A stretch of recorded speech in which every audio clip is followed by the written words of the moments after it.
right, welcome to the Refined Savage. Today on the show we have my wife, Erin Renee. So a lot of people have been asking for Erin to be back on the show. So we were down in St. Petersburg, Florida, and decided to have a couple cocktails, head out on the beach, and record an episode. So you're going to be picking up waves and seagulls and everything else in this, but hopefully you'll dig it. Also, let me know what you think about the new microphones. This was one of our episodes with the new mics, and hopefully you guys will dig it. We are filtering out all the old audio equipment and getting in the new stuff, so we should be hearing a lot better sound quality, and hope you guys dig it. All right, you ready to record a bonus episode? What? Huh? No. Bonus. I'm pretty sure you've had enough cocktails that this will become a bonus episode on the show, for sure. I haven't even had that many cocktails. Well, you've had a few. How are you going to bonus me before we even do this? Well, we just got back from Critters, and this is you're on your, third cocktail of the night? I just got my third cocktail. Well, yeah, but you've had two already, and that's usually for you, that's one too many to begin with. Such a jerk. I know. So we are in our last evening in St. Petersburg Beach, Florida. Sadly, yep. And we spent the morning with Kibwe and Crystal Johnson and their gorgeous kids. Oh, beautiful. Beautiful children. Yeah.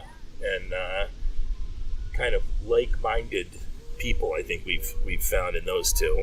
Yeah, interesting. Interesting conversations about the roles of men and women and how those have changed over the years and through social, I don't want to say genocide, but sort of killing out the magic of women. And I guess patriarchal societies. So it was an interesting 8-minute conversation that we had that really, I think, got to the heart of that.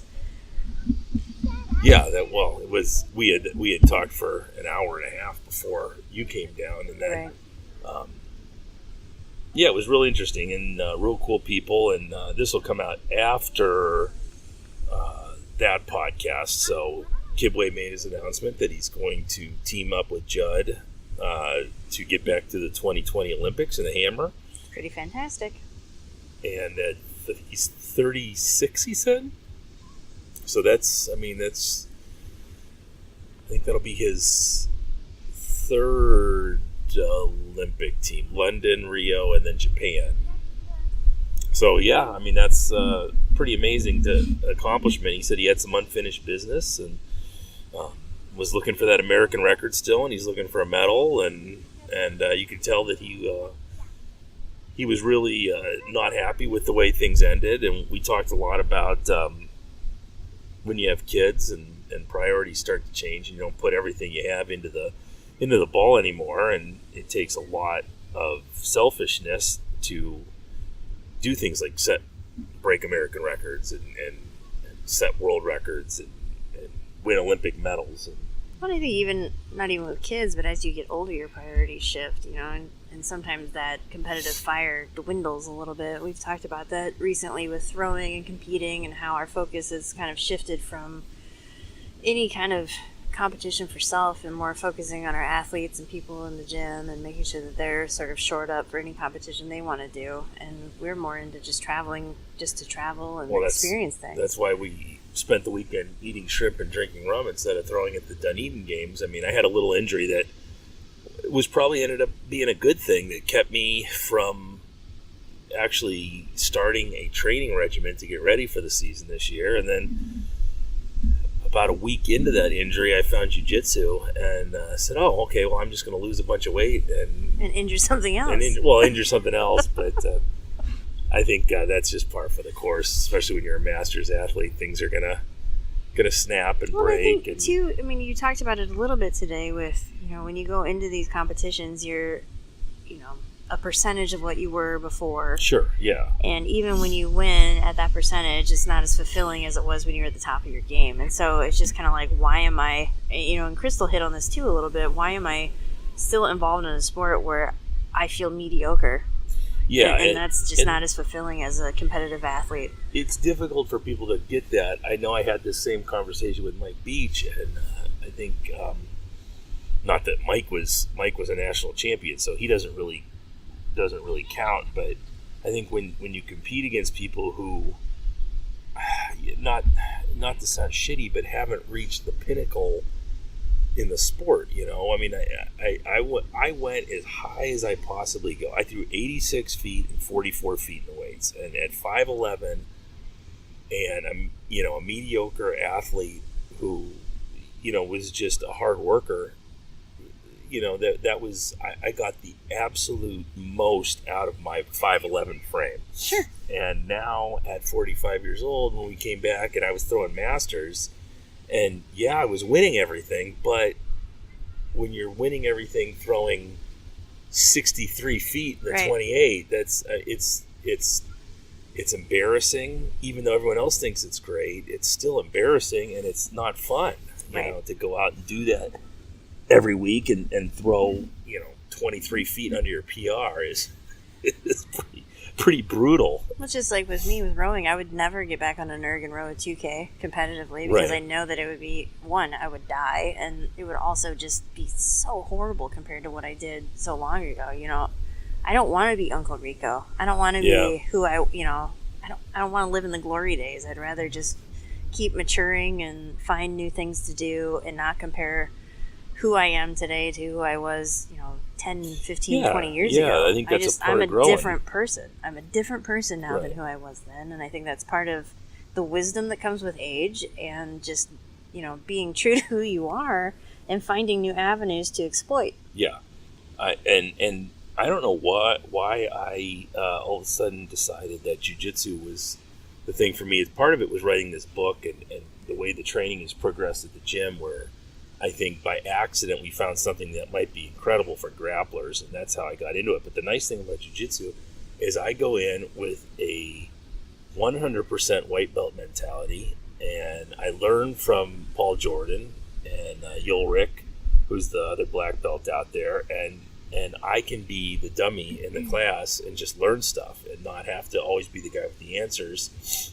And I think part of it too, you said it was cerebral. It's not just a physical it's very assault. cerebral. It's like chess with your body. Yeah, and the more moves you learn, and the more things click, and you look at I can look at videos now and go, oh, okay, I can see it's not just somebody putting someone in a chokehold. It's, oh, look where his hand is and look what he's doing. And I can kind of appreciate the technique because my whole life revolves around technique. It's just a different technique now, and it has nothing to do with one of the things we make fun of most is people who walk around with the affliction shirts on and want to be MMA fighters. And We make fun of most. They're in the top echelon of it's the people we top make fun one. But that's not something I have any aspirations of ever doing. This is something I like to do Tuesday and Thursday mornings and just try to test my mettle against whoever happens to be in the class that day, and as I have no desire to or no delusions that I'm going into the octagon, You should, though. Maybe they have a master's class. I would never want to Master's get punched octagon? in the face. I think the problem with that is a lot of these guys who Do you get punched in jiu-jitsu? No. Only accidentally. Oh, you're thinking MMA. Yeah, I Got think it. a lot of these guys who claim that they want to go into MMA have never actually been punched in the nose, What about and you how tap bad afterwards? that hurts. It's not fun, but it's something they can say in bars. That it's like it used to be. What's your sign? I'm training for the MMA. I'm going to be in the MMA. The You think MMA. that's a pickup line? Oh yeah. Or they think it is. No, it's not. If you think that's a pickup line, it's not. Yeah. You The see other the thing moon? is, It's like yeah, orange. beautiful, isn't it? The other thing, these guys that train in obscurity in little towns. What does that mean, training in obscurity? Well, if you're not getting discovered by the UFC fairly quickly, then you're just getting punched in the face for no reason.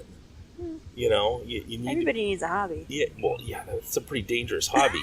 Head trauma is not exactly something you want to screw around with. Probably not. There's in jiu-jitsu, there's little to no head trauma unless it's an absolute accident.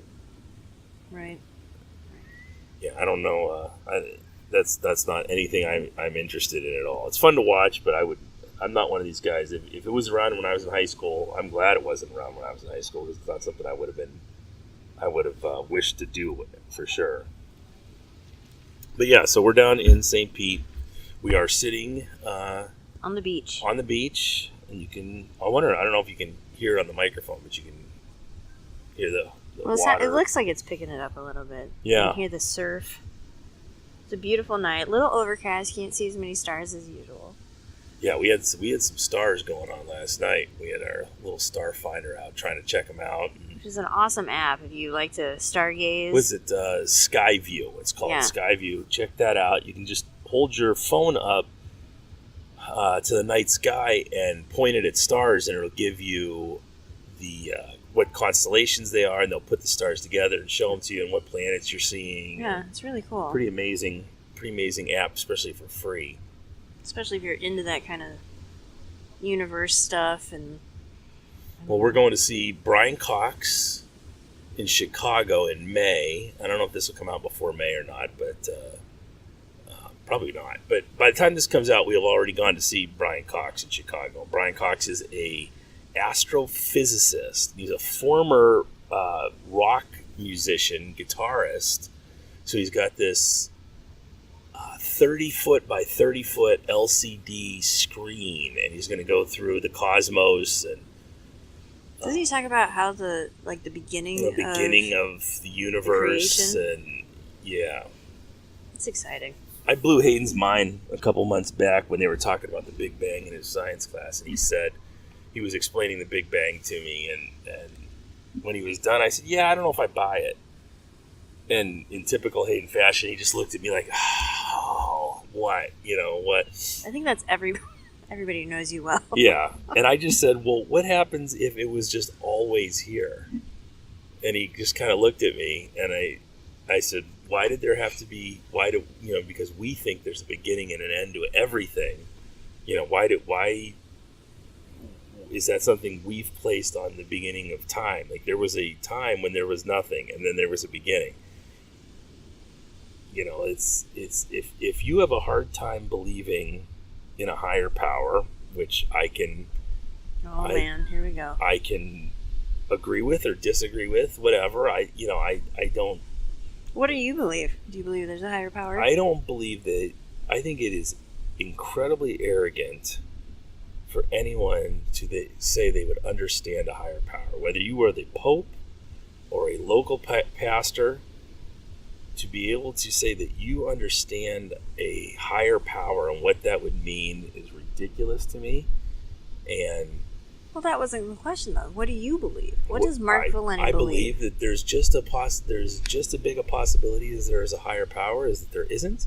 There's just as big a possibility that the universe has always been there, as opposed to every ounce of matter in the universe was condensed into something the size of a pin and then got hot and dark and exploded and created the universe as we know it.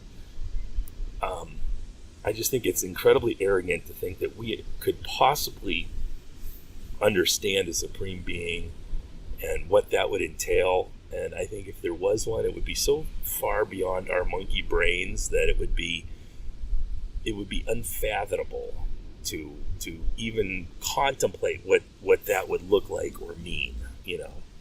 It's certainly not some old man in the clouds with a robe on and a bunch of people playing harps. It might be. You don't know. It's a lot of harps. Yeah, I think we take a lot of 14th century Italian artists to kind of shape our religious philosophies in this day and age. But so when we die, I mean, we're watching American Gods on TV, right? Mm-hmm. It's on Netflix or Stars Showtime. or something. Showtime? Stars. And so the Mr. premise Wednesday.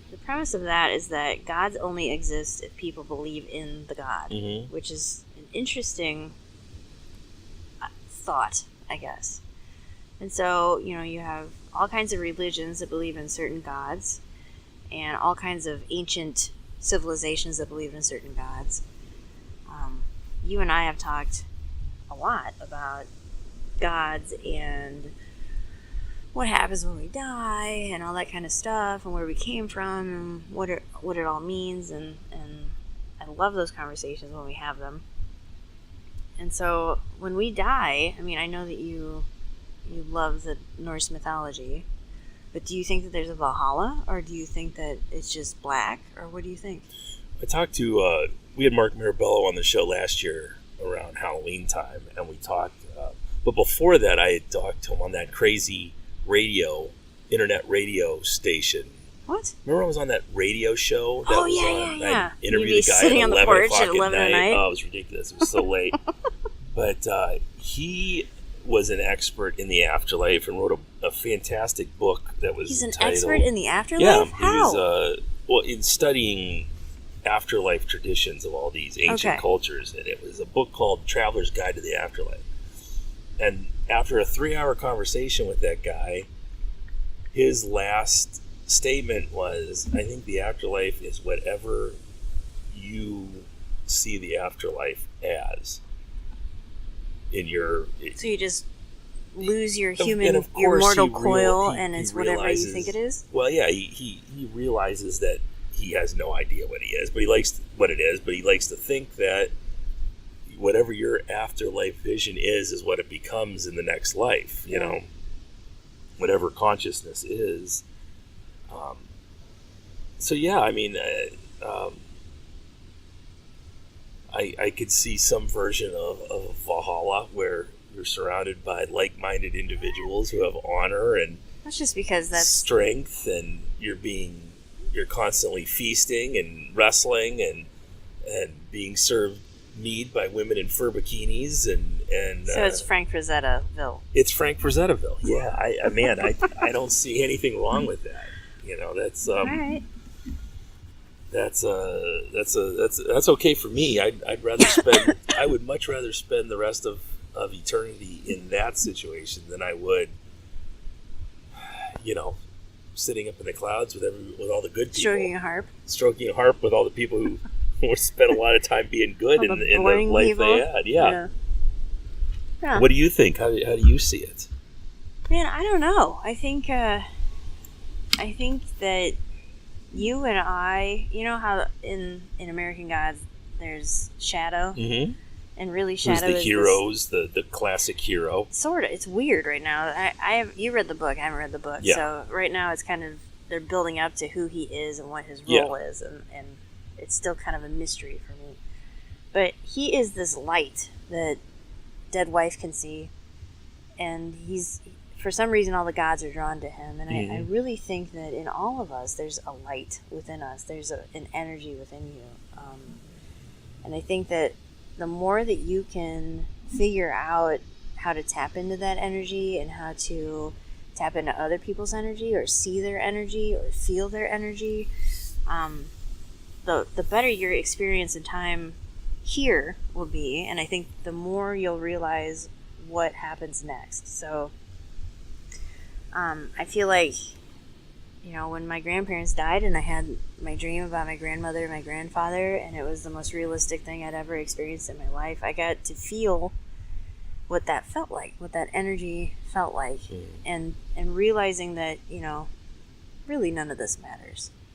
You know, really, the things that we stress about, and, you know, there's daily things that you have to do and pay your bills and, you know, take care of your kids and all that stuff, but really, this isn't all that social noise and all the stuff that we think matters for us to be like the cool kids or for us to fit in socially, or the rules that we've made up religiously to follow. In my heart of hearts, I really believe that none of that matters. I think that you need to be the best person that you can be to everyone all the time, and that's really what it's about here. And then as you die and shed the shell, your light continues on. Just like light and energy and wavelengths and all the things that we study here in science with, you know, x-rays and things like that, how it penetrates almost anything. I think you'll penetrate through to the next layer or level or whatever there is next, and just continue on as your light or your life force. I don't think that there's necessarily a heaven. I think there's just a realization of you are loved no matter what, and that's it. Yeah, we talked to some friends about doing DMT and mushrooms. And Now, I've never done either of those. I just want to say that this was my experience was a dream that I had when both of my grandparents had passed, and they came to me in a dream. I did. There were no drugs used at all. It just happened. But I think that those things were put here for a purpose, to get us to drop a little DMT that's being produced by our bodies anyhow, and I think it gives us some insight into what lies beyond. And we were talking about Graham Hancock's book Supernatural, and in Supernatural they talked about how these substances have been used since time and millennia in time immemorial to bring people's consciousness to the place where they could see past that veil into the next realm. And you hear a lot about when people have near-death experiences, and they're very similar to DMT trips, where when they come back from that, everything's different, and they stop worrying about everything, and their entire life changes, and it becomes a quest just to be more kind to people and to live their life as fully as possible, and they stop. They're not scared of dying anymore. Scared of dying, and they don't worry about the little nitpicky things that go on every day. And I think Oregon is the first state in the union that is going to make it legal for you to go to a clinic and have DMT administered to you. And I think it's great.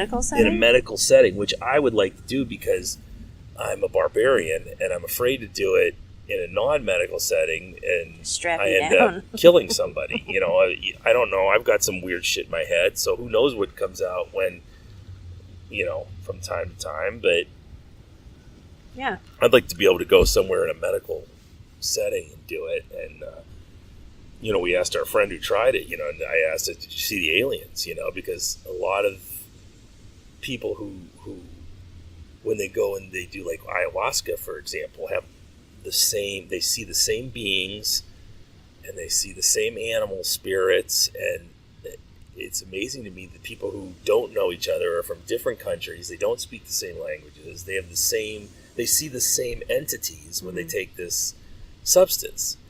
And to me, there's something behind that.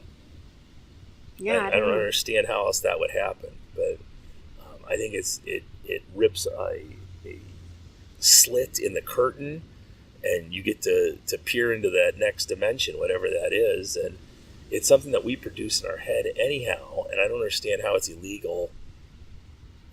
You make something illegal like mushrooms that grow naturally, or DMT that we already produce in our brain, and you make it illegal that people can't use it. And I think it's part of the control, man. Right, I do. I think it's some kind of control mechanism where they don't want you to see that stuff. It's possible.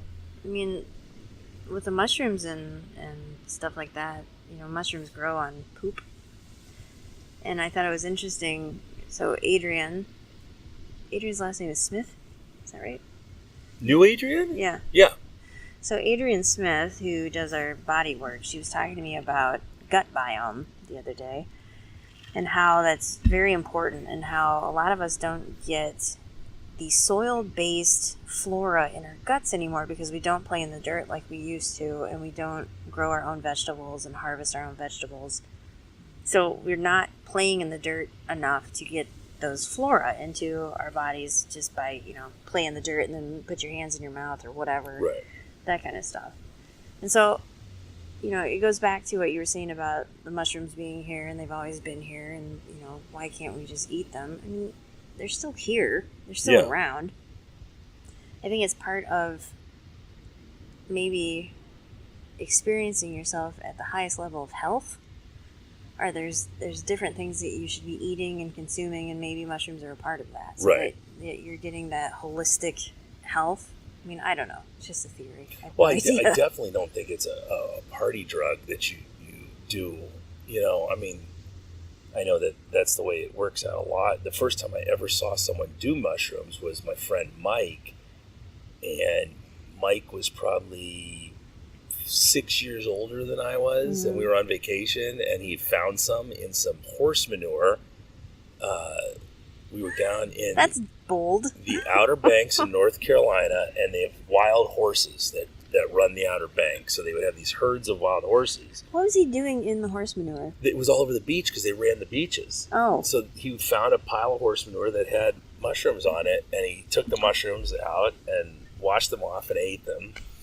And that was it. Mike was gone for the night, and it was real interesting to watch. And it was a bold move. Those could have been anything. Mike was a different bird, and it's super interesting to me. But I wouldn't want to do it unless I was in some kind of safe environment where no one could get choked or, Sure. Yeah, that seems important. Because you don't know what comes out, Well, it seems like most people have a pretty peaceful and loving kind of an experience. Right. I don't think it's an aggressive experience most of the time. Yeah. But you're a pretty strong guy, so it's probably a safe bet. Yeah, I mean, you never know what's going to come out, and I just want to see the aliens. That's my. What if you don't? Would you be vastly disappointed? I would be vastly disappointed if it was just if I just saw some geometric shapes or something. I want to see beings. I want to see jaguar men and flying saucers and the whole 9 yards. It's interesting because you're not one of the most open-minded people I've ever met, so it'd be interesting to see. I think I'm open-minded. I think I have a very low tolerance for stupid people. Okay. Well, how am I not open-minded?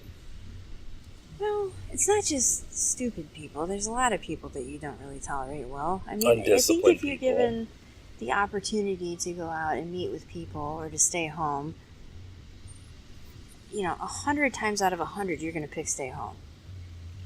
Unless it's really somebody that you really, really like. It absolutely depends on the people. So one of the things we talked about today when this is the first time I'd met Kibwe years and years ago for literally 30 seconds at a seminar, and I'd never met his wife, Crystal. And down here in St. Pete, we already have Matt Lee Lilla, who's going to be on the podcast soon. They're fantastic too.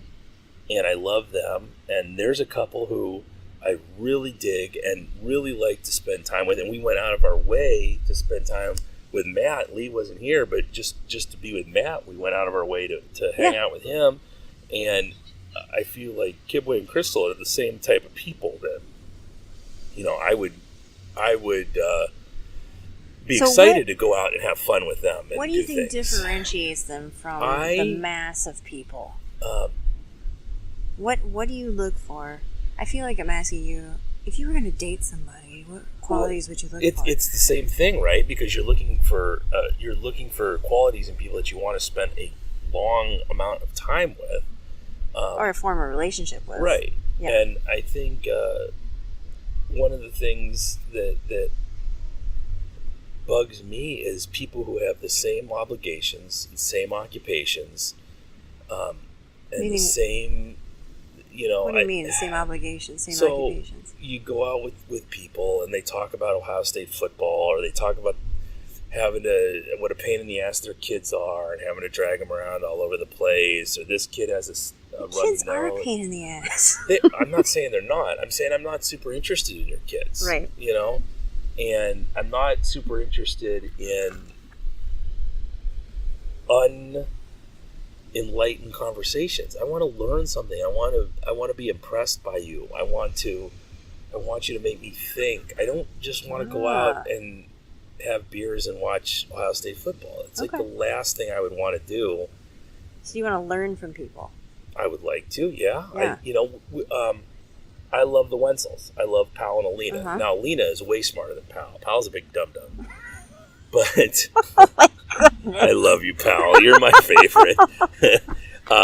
Meanwhile, he's weeping in his living room. Yes. Pal, who is... I can't say what he's doing now. I don't know when this is coming out. But he's got some big things on the horizon. Yeah, he does. He's doing great things. But I love hanging out with them because Alina... is a very old soul and comes from above the Arctic Circle. She was born in above the Arctic Circle in Russia. And Powell, his family came from Poland, and his father was this amazing guy who basically, was he a doctor or something? Yeah, he had to pack up his family and flee from Poland to get away from the communists. And here's two people who've come to this country, met each other, fell in love, got married. They live in this minimalist lifestyle, not because they don't have the money to live. And they have a cat. And they have a cat. Yeah, they don't Liam have Neeson. It's not cat. that they don't have the means to live. Oh, it's a choice. It's a choice to live in this. And they're vegan. They're vegans, which I don't agree with, of course, but whatever, they're doing it. They're doing it. They're doing it. They're doing their thing, and they make you think. When they talk to you about your lifestyle, they challenge your lifestyle, Yep. and they make you think. They're not. That's why they've been on the podcast so many times. That's why Matt Damien's been on the podcast so many times. Our Australian friend. Yeah, Bill Boyer is another one who's coming on the podcast again. Our diabetic friend. Our diabetic friend. They're just people who don't have the same obligations as everybody else and the same occupations as everyone else. And that's nothing wrong with those people. It's just that if I'm going to... I would rather sit on the couch and talk to you. Oh, God. Or sit on our back deck and smoke a cigar and look at the fire and talk to you than go to Ziggy's in downtown Amherst and see the same people I went to high school with. Right. I feel like comfort is only comfortable for so long, and then it's boring. It's super boring. So you need people who are going to push your margins a little bit, and I think that's really, really important. Throughout your entire life, you need people to push you. You know? And for us, you've spent time living in a variety of different places. Mm-hmm. And I've always said the best thing that ever happened to me was finding Highland Games when I was 16 because I got to see the entire, all over North America and a little bit of Europe, and you just got to see plays, and it always made coming home to little tiny Amherst, Ohio, as nice as Amherst is, it was like, God, I don't want to stay here. I don't want to work at Ford or, be a school teacher. I don't want to do that. And there's nothing wrong with that. It's just not for me. I can't do that. Mm-hmm. I worked for the DH for 19 years, but it was an afterthought job. My occupation. And the DH is the detention home. The detention home, yeah. Juvenile. My occupation was throwing. I could care. I mean, my life at the detention home for 19 years was going to work at 10 p.m., punch in, flip on a movie on my computer, fall asleep, wake up maybe 6 hours later, hopefully, if no police called, and then go home so I could train. Right. So, So it paid your bills, and then they paid me to sleep for 19 years. Your real passion. You can't really was throwing. fucking fire me now, so fuck you, Dave Lucy. Jeez, I hate that guy. That guy was a dickhead. I used to work for him. Talk about a guy with no honor. But anyhow. That's in the past. Yeah. In the past. It just, that's what I did for 19 years. But that job enabled me to throw further and still make money. Right. And it allowed you to support your family at the time. Yeah. And live your life the way that you wanted to live it. So there was a purpose to it. Right. It just didn't push your margins. Right. So I think now that we are comfortable, right? So we have enough money that we're okay.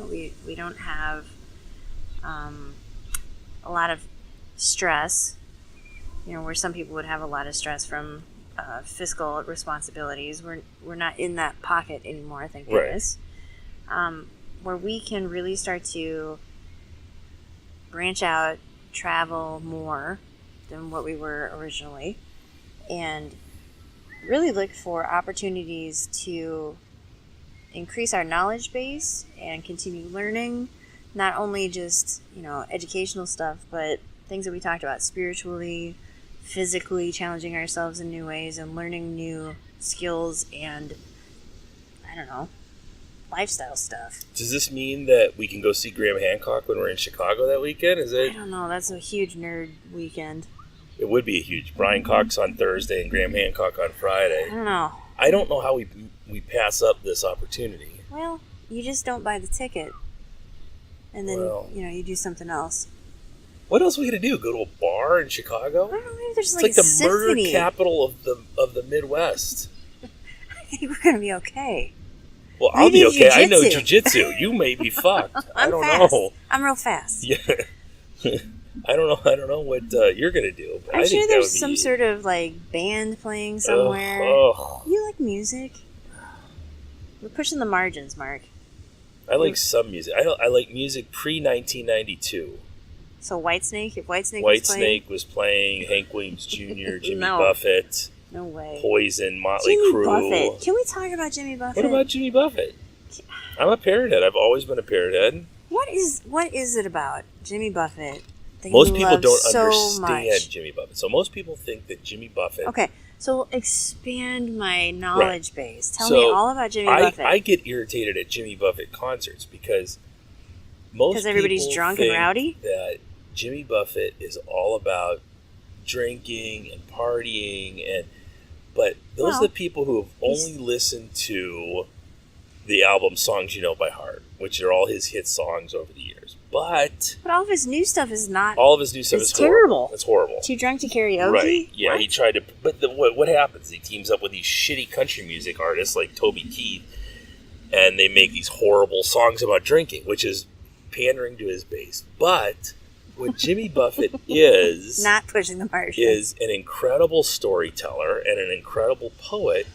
And if you really listen to some of his songs, like Spider John, the Ballad of Spider John. What is that about? So the Ballad of Spider John was about a pirate who kind of falls into that occupation, and he was living this life that he loved, where he was robbing and stealing and smuggling, and meets a woman and falls in love with her, and then she realizes what his occupation is, and she flees, and he never saw her again, and he's basically just going around, and if you see my darling Lily, won't you give her my regards, or songs like So it's about a heartbroken pirate. it's about a heartbroken What? pirate. Distantly in Love is another fantastic one, where he says, I'm sitting by the Southern Ocean taking stock of what's to be, writing you this letter that you'll probably never see. So he's got this lost love who's moved on to another man, and he's sitting on a beach in Key West and thinking about her and writing her this letter that he'll probably never send to her because he's missed out on the opportunity, and he's thinking back to all the things they did together, and it's just, he's got some amazing lyrics. So most of his songs that you love are about heartbreak or longing? A lot of them are. Coast of Marseilles is an incredible song about him missing this girl that she broke up with him, and he's thinking to himself, one of the lines is, do you ever think of me? I ask myself this time and again. The answer came and haunted me, so I did not want to think it again. So he's thinking, does she ever think about me from time to time? And then he comes to the realization that no, she's moved on and doesn't think about me at all anymore. But those are good ones. But, like A Pirate Looks at 40, which was actually about a gentleman, why can't I remember his name now? Gentleman... You had it. Yeah, I had it in my head. Clark. But anyhow, he was the bartender at the Chart Room Bar and Grill in Key West, Florida, inside the Pier House, and he had been a arms smuggler and a drug runner. Oh, tell me about this guy. And Phil Clark, Phil Clark, and Phil Clark ended up dying, and when he died, his buddies took his ashes and they took him on one last trip around Duval Street. They went from bar to bar to bar, and somewhere on Duval Street they lost his ashes. And when they went back to find him, they found out that some sorority girls had mistaken his ashes for cocaine and snorted him. And I can't think, as a former drug smuggler and gun runner and Key West legend, there's not a better way to go. What a better way to go than have a couple of drunk sorority girls snort you up. But Jimmy Buffett wrote that song for him when he was still alive, and because he had put words into his vocabulary of these islands in the Caribbean. And he called him from London after he wrote the song, and he was so proud of this song that he wrote for Phil. And he calls him at the bar, and Phil kind of boozily answers the phone. And, what are you calling me for? And he plays the song for him, and he's like, oh, hey, great song. Why are you calling me again? And he was trying to say, this song is about you. It's your song, And so I don't know if he ever got to appreciate that, but Gentleman Phil Clark was his name, and he was a New Hampshire prep schooler who threw away society and went to Key West like so many people did, and just became a legend on that island, But a guy who didn't have the same occupation or obligation, and that's. So you'd be friends with him? I would love to be friends with him. People like that. We have a friend who's a Hell's Angel, and we do? We won't mention names here, but he's a super interesting dude, and I wouldn't want to get on his wrong side, but he's also the sweet guy, nicest guy ever, you know. You'd never expect him to be running with a crowd like that. Yeah, and those are the kind of people that interest me, and not that you don't have people that are sweet and great people. It's just that. So we're back. We went from Jimmy Buffett. We full circle back to what people you want to hang out with.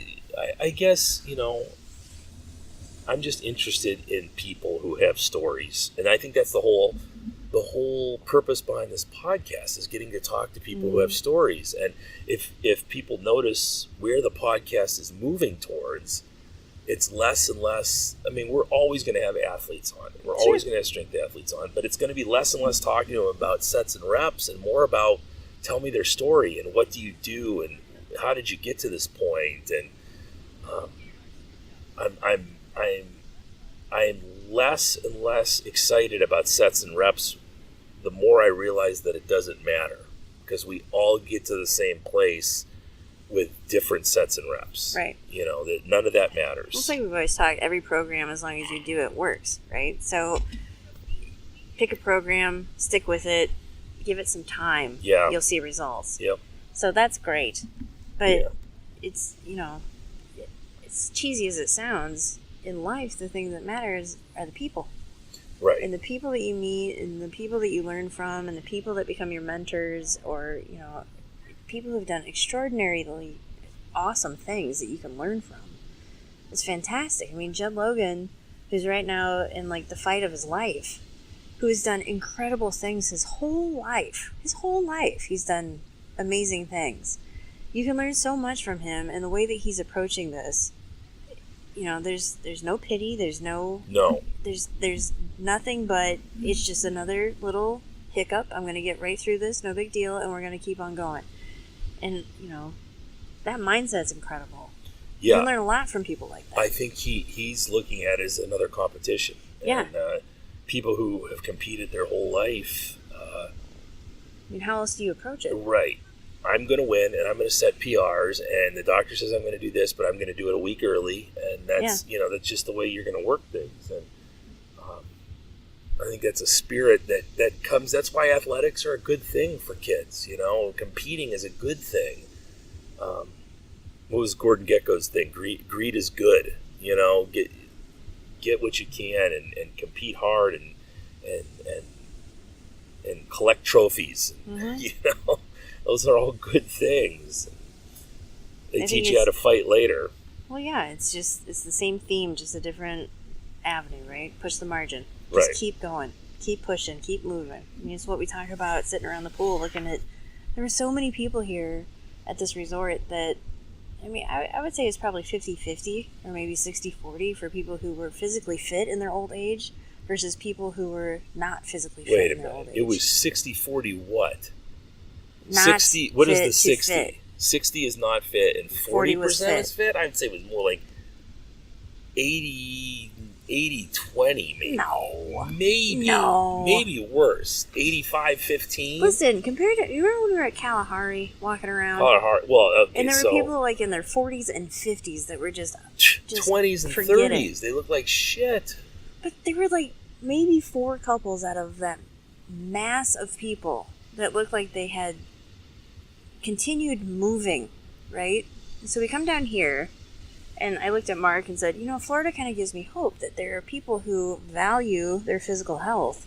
Because there were some older couples, probably late 50s, early 60s, Yeah. who really looked like they had continued maintaining their bodies and really focused on health. Not just, the aesthetics of it, but just not carrying a lot of extra weight. There was a couple in the pool that was swimming that were probably in their 80s, and both of them looked okay. The woman was very Is that the one that was fit. doing the aggressive backstroking? Yes. And the husband who had with the goggles. scuba goggles Yeah. and the earplugs in? Yeah.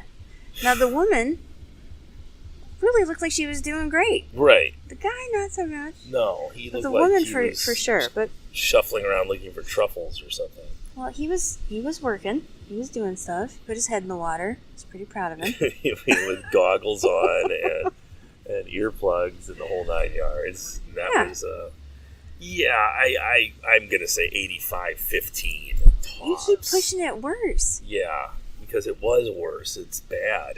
That's If we were in Ohio at a pool compared to here, it would be 95-5. maybe. Yeah, Kalahari. That time, last time we were at Kalahari, and I coined the term water park wallies. That was a mess. For these guys who have these man tits and just have no respect. Look. You can't take your shirt off. That just should be a rule. So we talked today, and we had talked last night about the same thing, but Crystal and I talked today about body image, and like I said, this podcast will come out after Kibwe and Crystal's, but she talked about body image and how she had to talk herself into wearing a thong bathing suit because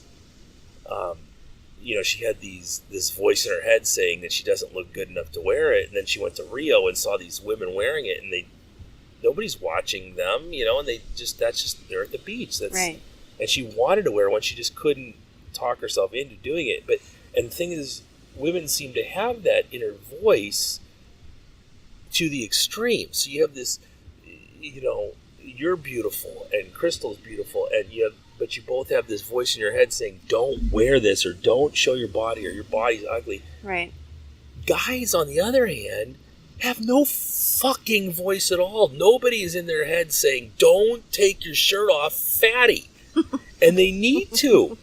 I want to make like some kind of device that they wear on their belt that whenever they're going to take their shirt off, it chimes in and says, hey, dum-dum, stop it. Put your shirt back on. And this goes for people who lift weights, too. Just because you lift weights does not mean you look good with your shirt off, and you should stop immediately and put your fat, hairy bellies away. It's disgusting. You're grossing out everyone at the pool, and your poor girlfriend or wife who has a normal physique and has a normal woman body is afraid to take her top off because she's got a small patch of cellulite on her ass that might not look like Cindy Crawford in her prime. It's really fucking ridiculous. So where is the line drawn? For who? Guys? Well, for anybody, right? So we talk about women having this voice in their heads that says, you don't look good enough, don't do that. And guys not having a voice in their heads. Right? So I think... So where do we... I think the problem in women lies with the fact the fashion industry is run by other women and homosexuals who want everyone to be rail thin and tiny. I don't know if that's true. I think it vacillates through the years, right? So like, you have the Kardashians right now, which I don't know what's going on with that butt. Is that how Schmidt says it? Disgusting. Disgusting. Like Kim Kardashian's butt has gone from a normal human butt. It looks like she's wearing a diaper, a shitty diaper. She's got a load. It's horrible. It's right, but that's the in well, we thing talked right about Danny Spiegel or Stacy Tovar and these CrossFit women. The only thing the best thing CrossFit I think has done for women is shown that those type of women can be beautiful, that they can be athletic and strong and powerful. And, I grew up, and I go back to this all the time, but I grew up with Frank Frazetta paintings. Right. And, I wanted to look like the guys in the Frank Frazetta paintings, and I became attracted to women who looked like Frank Frazetta paintings. And if you don't know who Frank Frazetta is, Google him. Google Frank Frazetta paintings, and we have the mural on the wall filled with Frank Frazetta paintings, and these are women who are incredibly powerful looking, but they're super curvy, and they're not ripped. no, not at all, not at all. They have boobs and hips, right? And they're leading packs of lions and throwing spears and chopping up snakes and. Chopping up snakes. Yeah, I mean it's I don't. The line should be drawn. Like where do you shut the noise off, right? So we talked about that a little bit, where you have all the societal noise, right? And to find true self-love, you have to shut that off, right? So I don't know how you guys shut it off. I don't know how. I don't know either, honestly. I think that there's some societal noise that is helpful, and there's some that is harmful, right? And you have to figure out where you draw the line.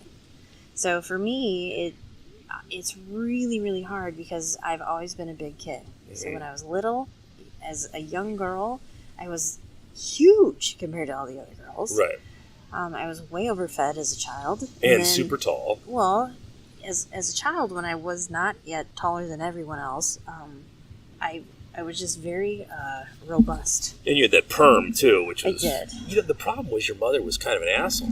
Well, Bernie tortured you. My mom loved me so much that she overfed you. She really wanted me to be satisfied. Right. And Food she is wanted love. my hair to be really no maintenance at all. And so I had a nice perm. You look like Pat from Saturday Night Live. I looked worse than Pat. Yeah. And I had cheeks that went from my chin to my eyebrows. Ridiculous pictures. It was terrible. I was like that kid. You know the kid, there's a meme of a kid on the couch who's dancing in a circle and his belly's shaking everywhere. Yeah. I was that kid. Right. I was basically doing the truffle shuffle until I was in 7th grade. It was wonderful. I think it's how women turn off the voice is less important to me than how men turn on the voice. But because I rarely see women at the pool and go, oh, gross. I see guys at the pool and say that. Women, I'm like, hey, okay, you're rocking it. You're 50 and you're still wearing it. Yeah, maybe you don't look great. Maybe things are sagging, but hey. Do you think, though, that you're harder on men than you are women? Way harder. Right. And I think I should be because men aren't hard on themselves. But I think that women are harder on women, too. Right. Because that's your comparative model, right? Right. So you look at other men and you're, like, jacked to the tits. So it's really not fair for you to be judging anybody because your body fat right now is ridiculous. But I didn't come out of the box like this. I do work. I understand that. But you're really, like, kind of ahead of the curve for 45. You know? Yeah. Okay. Yeah, I know. I know. I totally. Almost 46. Whatever. Closer to 50. So I don't know that that's fair for you to. I mean, now there were some guys. But there was a couple old timers at the pool that were super jacked. That's what I mean. So those guys we don't ever see where we're from. No. Like those guys came in and I'm like, what? Were you a fighter pilot? What's going on? Like, why do you look like this? It confuses me. Because the thing that drives me nuts is and I get the jokes from people at the gym or from people at Target, and it's like, they joke about how, I'll be at the gym next week. I'm sorry I wasn't there this week, but I got drunk on Sunday night after the Giants game, and I was so fucked up. And I'm like, are you fucking kidding me? Like, you got drunk on a Sunday night watching a football game, and then so you didn't come to the gym for a week? I mean, what? And that's an excuse for why they're so disgusting and fat and out of shape. And it's not. It doesn't even have to be an aesthetics thing. You are a male human being who has a family who counts on you to be the protector and the leader. And I know it's 2019, and maybe those situations don't come up as often as they used to. But you have a job. That's your deal, and you can't be a big fat slob. And well, you can be. They do it all the time. Oh, you can be. You certainly can be. But I think it's a disservice, right? So if you are out of shape or decrepit to a point where you cannot serve your family, you're being selfish. Right. the fact that, you know, especially if you have kids. If you have kids, please try to get yourself into some sort of better shape or some sort of program so that you're not going to leave your child an orphan. That crap scares me. Anytime I see a family where I'm like, man, you know, this poor child is going to grow up and mom and dad are probably going to die way too early. It's going to rob this kid of his parents or her parents, or this kid's grandkids. You know, the grandkids will never have grandparents. Now, I was very lucky as a child, and I had my grandparents around. They were just like my parents to me. They were, I mean, heart and soul, I loved them like mom and dad. Yeah. So when they died, it was excruciatingly painful. And, you know, the thing is, I wish that everyone could have that relationship with their grandparents just like I did. And when they leave you, it sucks. So if you're a parent, to not set your child up to have the longest relationship possible with you, I think is absolutely awful. And there's so many things that you can do to better have time with them. Just start with a 10-minute walk. Walk. Just start walking, and then it'll build on that. Or slow your meals down. Yeah. Just well, I don't do real well with that. No, you're terrible at it. But if you slow your meals down so that you're like, put your fork down between bites, make sure that your meals take 20 minutes or so without having larger portions, you'll find that you get full a lot faster than you thought. I think, though, that in my case, the problem was you had my father and my brother and me. And my mother would put down a plate of pork chops, and the faster you ate... How long have you not lived in your mother's house with your that's father how you grow up. And your brother? That's how you grow up, and that's how you learn to eat that way. You can untrain that. Why would I want to? It doesn't matter to me. It's not something that ruins my life. I'm just saying that's an excuse, right? Whoever ate the fastest wins. That's why if you watch me eat, I always eat the meat first, and then I move on to everything else, because you if usually I don't ate, have anything else. Well, not anymore, no. No, it's just you eat 3 pork chops before the other guys could eat any, you know. Right, but that's not really the message you're trying to send, right?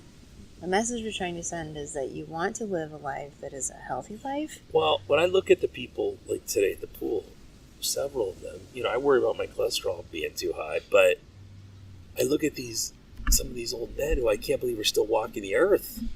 Well, they're on meds. 300 pounds, and they're just, you know, I mean, how have they not had heart attacks? They maybe have. You don't know. Whew. They didn't take any medical histories when they were there. No, I think, though, you know, there are things that you can do to make sure, and they're not hard things. It doesn't mean you have to go to the gym every day. It just, you know, be cognizant. You should do something, though. You should have some mobility in your life. Well, walking, that doesn't require a gym. Walking. Riding a bike doesn't require a gym. Play with your kid doesn't require a gym. You know? Well, we know people who build home gyms in their house. Those and people they are still going to don't die. do anything about it. I don't know what they're doing. There's people out swimming and it's night and, you know, sharks. They've got cell phone cameras on, so I hope they both ruin their cell phones. Sharks with lasers. Yeah. Anyway. We know people who build home gyms. I'm not going to go to the gym anymore. I built this home gym in my house, and they don't do shit. Yeah. You know? It happens all the time. It does happen all the time. And it's sad, you know, it's just... And I know that for us, it's easy to talk like this because physical fitness is a priority in our life. Health and wellness is a priority in our life. And I don't know that other people share that priority. But I think that it's definitely an important priority to try to obtain. I think, you know, train, educate, evolve, right? So you should spend some time on your physical health every day as far as training. And I think you should spend some time opening your mind and trying to learn things every day, whether that's reading books or listening to books on Audible or watching documentaries or, you know, reading articles, something that's going to make you more skillful. Yeah, right? Or just learn something new, or, you know. Yeah. It's important. It is. And that leads to evolution and becoming a better human all around. Yeah. I think in exercising kindness, like we talked about in the beginning with everybody who takes these trips and sees like the real meaning of life. Yeah. Really all it is about is kindness. So maybe we shouldn't talk about fat people all the time. But look, that's the way I talk in general. So it would make me happy if we went down to that pool next year and all those same people came back and were in shape. And I wouldn't have anything. Why would it make you happy? Because then you could see that they're trying and they're succeeding in life. They're not just taking their bodies through 60 years of shit where they could be taking themselves through 80 years of health and wellness and getting 20 more years out of their life, where you only have so much time in this meat wagon, and you have to keep it healthy in order to experience things, Right. And it's frustrating for me to see people who are really unhealthy and really making bad choices, and it's still funny for them, even at 50, 60 years old, that this is still a joke. It's still funny for them. And What do you mean it's funny? you see it all the time. People come to me and they think it's a funny joke to talk to me that they they would like to do. Well, I'd like to do what you do, but I'd rather watch the football game. Or we have people who, even worse, go to doctors. They come to us and they start training, and they go to doctors, and the doctors will tell them not to train with us because, you can't do that stuff. So they're going to remain fat. That bothers me. Yeah, I would rather. I have obviously a way. Anyone who's been at the gym knows that I'm a ball breaker and will torture you, but it's out of love. It's out of love. It really is, and that's just the way I treat everyone like they're my kid's sister. And yeah, you do. And if I don't treat you that way, guaranteed I don't like you. That's just the way it is. You're giving away your secrets. Well, yeah. So if you're out there listening and I don't pick on you, I probably don't like you. Shape it up. But yeah, I would love to come back here next year and see that same group of people and just see a significant change in their bodies and know that they've done something to make themselves better. It just we only have one life, and we have a very short span to just. So what if physically they can't do things to make themselves better, but they're educating themselves every day and they're very, very kind. What would be a physical thing that they couldn't do something to make themselves better? Maybe they have like a glandular problem, or. Are you kidding me? Do you know James Spurgeon? Yeah. You're gonna tell me that a glandular I don't think he has problem? a glandular problem. No, he's missing a fucking arm, and he's pressing Atlas stones over his head. He's got two arms, just one. He's got one that doesn't work. Right. So anytime I hear shit like that, where I've got a bad back or I've got a glandular problem. Listen. Hey, you can do something. Okay. As long as you can walk, you can exercise. Even if you can't walk, you can swim. You can lift weights in your wheelchair. I don't see there's any reason, if you're not a quad, I don't understand why you can't exercise. Right. And then if you are a quadriplegic, maybe you can be like, Stephen Hawking type smart, but he's doing whatever he can do. I don't know that anybody can just go and be Stephen Hawking type smart. Do you know that dude was like straight up, he was big into like swingers clubs and stripper clubs, and he used to swingers clubs? Yeah, very much so. Yeah, he would go to those places, and I don't know if they would do anything to him, but he hung out in those places. Yeah, he was big into that. Yeah. And how do you know this? Oh, God, I heard that somewhere. Google that shit. I'm telling you. It's true. He was big into it. Going around smearing Stephen Hawking's name. No, he was big into it. All right, well. Yeah, that was his thing. And that, whatever. That's. I mean, did he communicate through his keyboard to Probably. these people? I mean, the emotion just wouldn't be there. You would lose it. I don't know. Ooh, baby, I'm guessing baby, when you're quadriplegic, that shit doesn't work anyhow. So I'm guessing this is all a mental connection to begin with. He couldn't talk, right? So he would type everything out, he would and just it would come on the computer in the voice. corner of the room and just stare weirdly at whatever sex was happening in front of him. Do you think? But even if he commented on it, it would just be monotone computer voice. That's it. Move your leg to the left. It's terrible. I don't know. I hope you're right. I hope you're right. I guarantee you I'm right. I'm right. Trust me. He was big into that stuff. Stephen Hawking. I apologize, Stephen Hawking. Oh, all right. Do you want to wrap this up? I'm ready for bed. I don't care. What else? You want anything else you wanted to talk about? I don't think so. Fat people, get into shape. Oh, come on. That can't be your final sign-off. Legalize That's DMT terrible. so we can see Also the aliens. terrible. Uh, Haven't you evolved by now? Did you find come up with something people better? who help you get better and learn things from, and do scary stuff, push your margins, and There you keep go. pressing forward. the struggle. You have to find the struggle and embrace it. Well, you don't have to struggle, but push your margins. Don't get comfortable. Don't get complacent. It's boring. That's true. Get bigger. Be bigger. Not physically, though. Anyhow, all right, we're signing off. This has been the Refined Savage in St. Pete Beach, Florida, and we hope to be back soon. Bye. See ya. Thanks for listening to the show, guys. I hope you enjoyed that one. Up next on The Refined Savage, we have Dr. Paul Ray. Dr. Paul Ray is from Hillsdale College in Michigan, and he is an expert in Greek warfare and especially the Spartans. So I went up there, spent a little while with him, and got to talk all things Spartan. Hopefully you will enjoy that one. Head on over to therefinedsavage.com. Buy some gear, check out the online training programs, and give us a holler if you have any questions. blinddogjim@gmail.com.